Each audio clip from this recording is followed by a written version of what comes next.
Comienza el DOCAT, la doctrina social de la Iglesia Católica para jóvenes, comentada por el obispo Monseñor José Ignacio Munilla.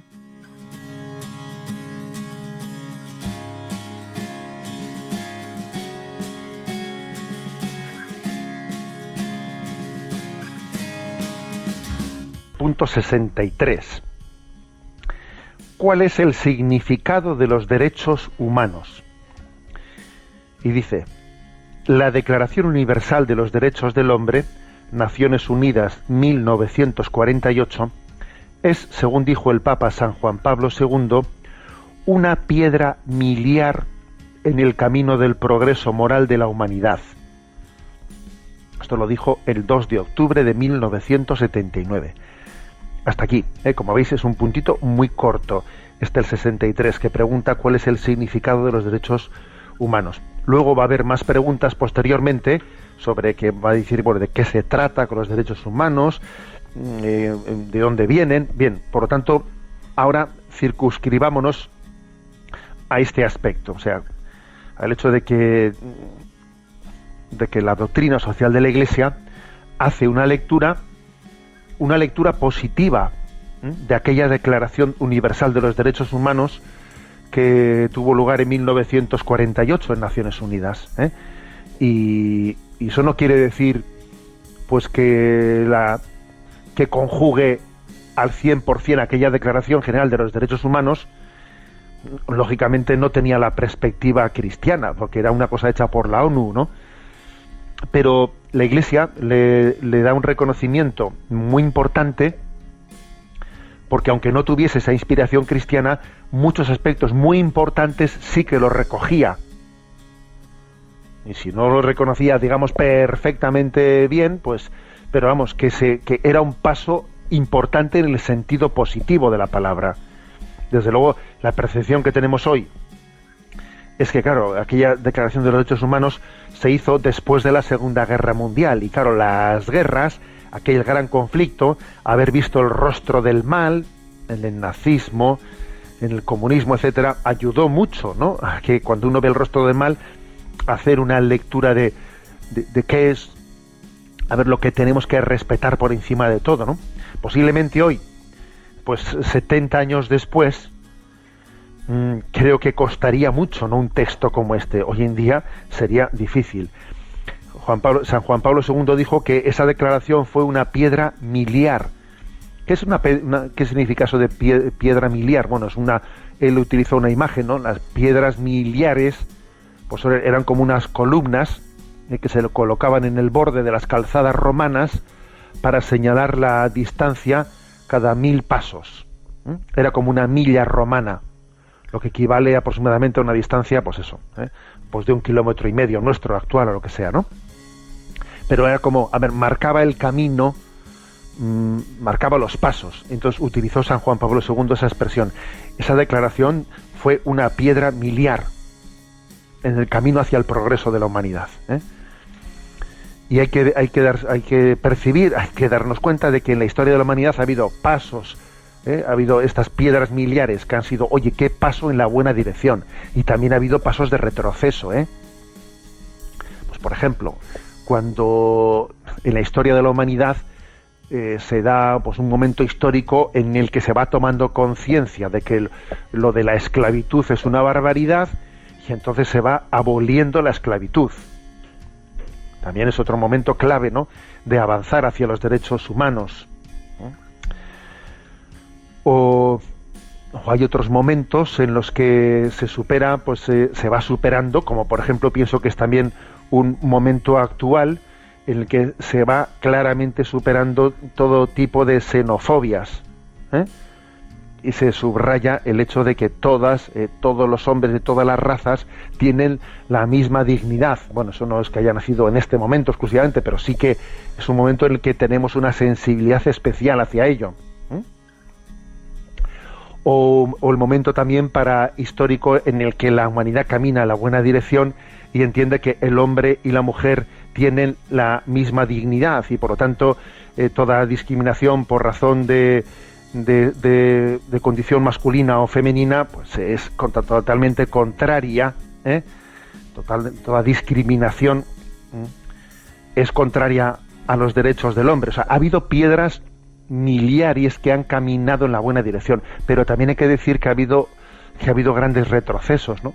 Por ejemplo, pues cuando se habla del derecho al aborto, pero ¿cómo se puede tener derecho al aborto?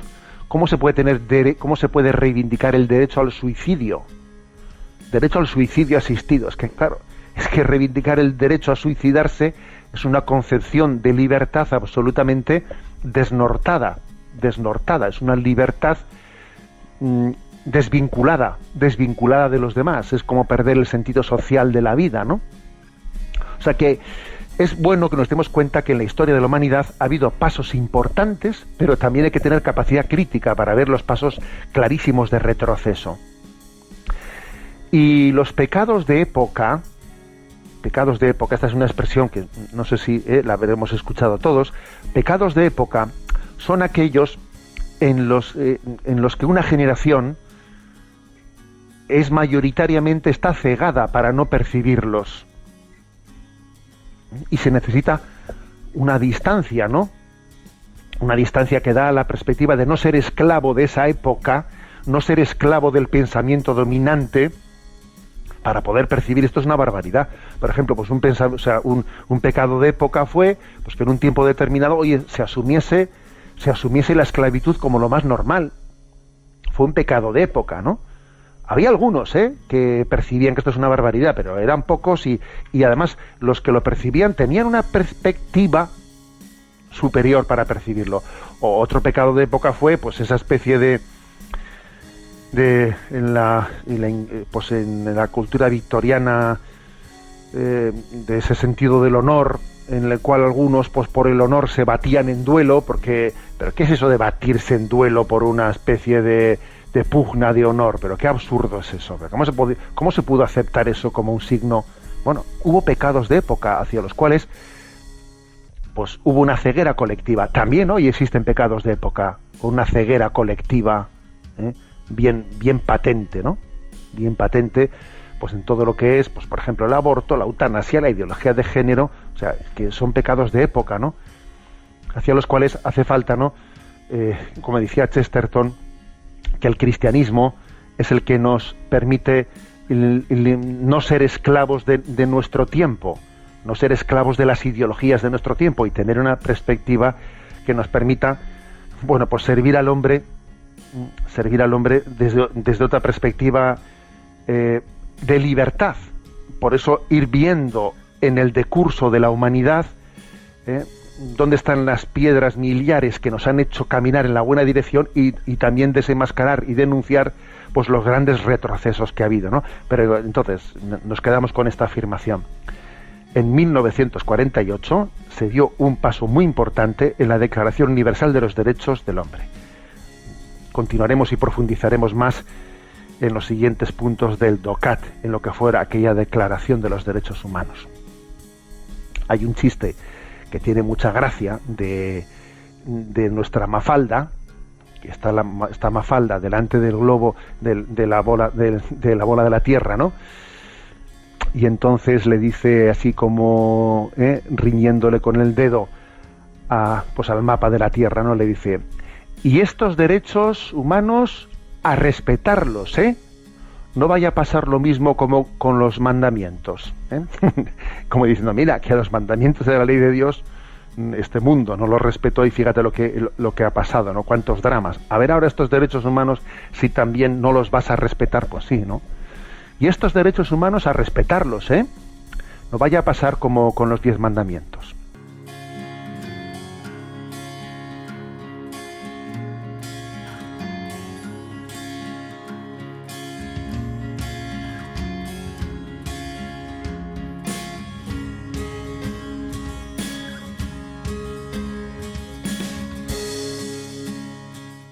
Has escuchado el DOCAT, la doctrina social de la Iglesia Católica para jóvenes, comentada por el obispo Monseñor José Ignacio Munilla.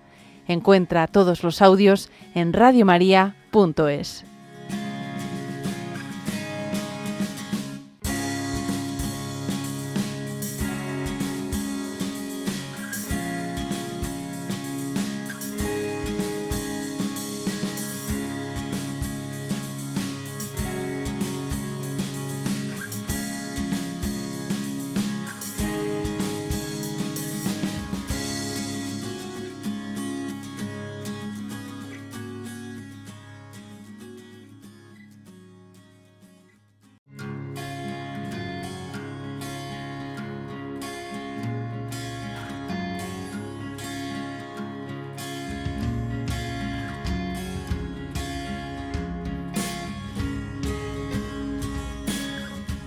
Comienza el DOCAT, la doctrina social de la Iglesia Católica para jóvenes, comentada por el obispo Monseñor José Ignacio Munilla.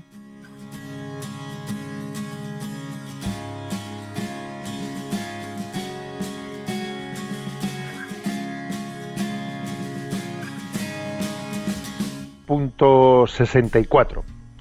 ¿De dónde vienen los derechos humanos? Los derechos humanos no son ni una invención de juristas, ni un acuerdo arbitrario de hombres de Estado bondadosos. Se trata más bien de los derechos primarios propios de la naturaleza humana. Se los reconoce como la base fundamental de un entendimiento sin fronteras para una vida en libertad, con dignidad e igualdad.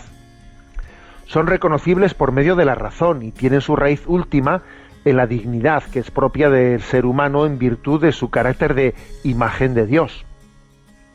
Por ese motivo, estos derechos son universales, es decir, no dependen ni del tiempo ni del lugar.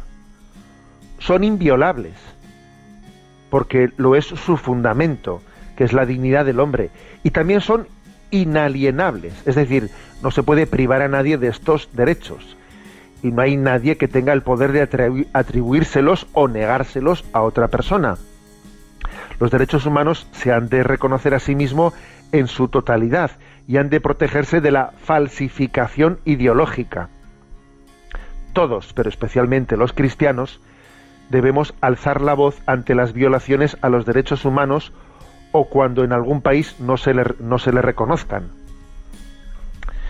Bueno, pues aquí hay después de haber dicho en el punto anterior cuál es el significado de los derechos humanos, de dónde vienen los derechos humanos, se pregunta ahora, de dónde vienen, y lo que viene a decir es que son inherentes a la persona, que nadie piensa que se conceden los derechos humanos. O sea, los derechos humanos no son una concesión de un poder, de un Estado. Los derechos humanos son algo prepolítico, o sea que antes de que existiese la política, existían los derechos humanos, porque hacen referencia a la propia dignidad, esa dignidad que los cristianos enseguida identificamos como que es una dignidad de que somos imagen y semejanza de Dios. Claro, aquí lo de la fundamentación de dónde viene la dignidad es muy importante, porque claro, si no se identifica bien la dignidad, existe el riesgo de que los poderes políticos se crean ellos, ¿no?, con el derecho, se crean ellos con la autoridad, con el poder, de que emane de ellos el derecho, cuando de ellos no emana el derecho humano.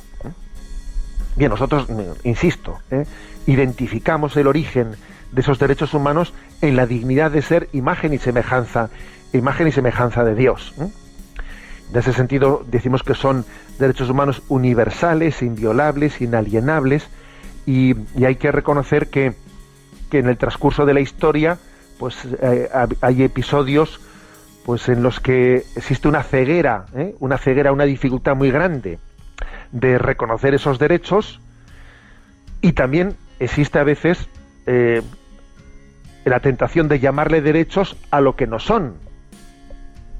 Por ejemplo, actualmente se dice que existe el derecho al aborto. Pero ¿cómo va a ser un derecho al aborto? El derecho al suicidio, el derecho a quitarse la vida. Pero ¿cómo va a ser un derecho el quitarse la vida? Es decir, existe lo que dice aquí una especie de falsificación ideológica de los derechos. Ojo a esto, Es muy típico que se le llame derecho a cualquier cosa. Tanto riesgo existe en negar los verdaderos derechos como llamarle derecho a lo que no es. Existe una falsificación ideológica muy, muy grande. Porque, en el fondo, los derechos humanos se reconocen como algo que nos precede. Pero claro, no es una ideología mía que está imponiendo. Es decir, por ejemplo, el derecho el supuesto derecho al suicidio asistido es absurdo, porque la vida me precede. A mí nadie me ha pedido permiso para venir a esta vida, ni tengo yo derecho alguno a decidir el cuándo y el cómo. La vida es algo que me precede, ¿no? Y los derechos humanos también nos preceden. Yo no puedo de alguna manera confundir derechos humanos con mi proyección ideológica sobre ellos, ¿eh? Insisto, en este momento existen dos riesgos iguales. Uno es el de la negación de esos derechos humanos, o el de la confusión desde la distorsión desde nuestras ideologías, llamando derecho humano a lo que no es, a lo que no es, confundiendo deseos con derechos. Aquí hay dos citas, una de Nelson Mandela: negarle a la gente los derechos humanos es maltratarla en su propia naturaleza. Y otro texto del Papa Francisco de Evangelii Gaudium 213 que dice: frecuentemente, para ridiculizar alegremente la defensa que la Iglesia hace de la vida, se procura presentar su postura como algo ideológico, oscurantista y conservador. Sin embargo, esta defensa de la vida por nacer, esta defensa de la vida del nasciturus, está íntimamente ligada a la defensa de cualquier derecho humano. Supone la convicción de que un ser humano es siempre sagrado e inviolable, en cualquier situación y en cada etapa de su desarrollo. Es un fin en sí mismo y nunca un medio para resolver otras dificultades, ¿no? La gran batalla que lleva contra viento y contra marea, ¿no?, la Iglesia Católica en la defensa de la vida del nasciturus, es paradigmática para entender lo que son los derechos humanos, ¿eh? Esto el Papa en este texto de Evangelii Gaudium lo reseña. La vida de ese niño no puede ser, su derecho a la vida no lo puede dar, es absurdo, no lo puede dar un Estado. Un Estado decide que vamos a considerar persona humana a alguien pues a partir del momento del parto, o a partir de los 6 meses, o a partir de los 4 meses. ¿Cómo puede un derecho humano, como es la vida, nacer de una decisión arbitraria? O sea, los poderes públicos no pueden sino reconocer, pero ellos no pueden ser la fuente de los derechos. El ser persona no me lo da un parlamento. La vida no nace en el consenso político, la vida nace en la concepción. A ver, la vida nace en la concepción. Y entonces plantear, ¿no?, el tema del aborto es, pues eso, ideología frente a biología. Oiga, eso es pura ideología. La vida comienza en la concepción, no en el consenso político. Bueno, pues este es el parámetro clave en el que en este punto 64 se explican los derechos humanos.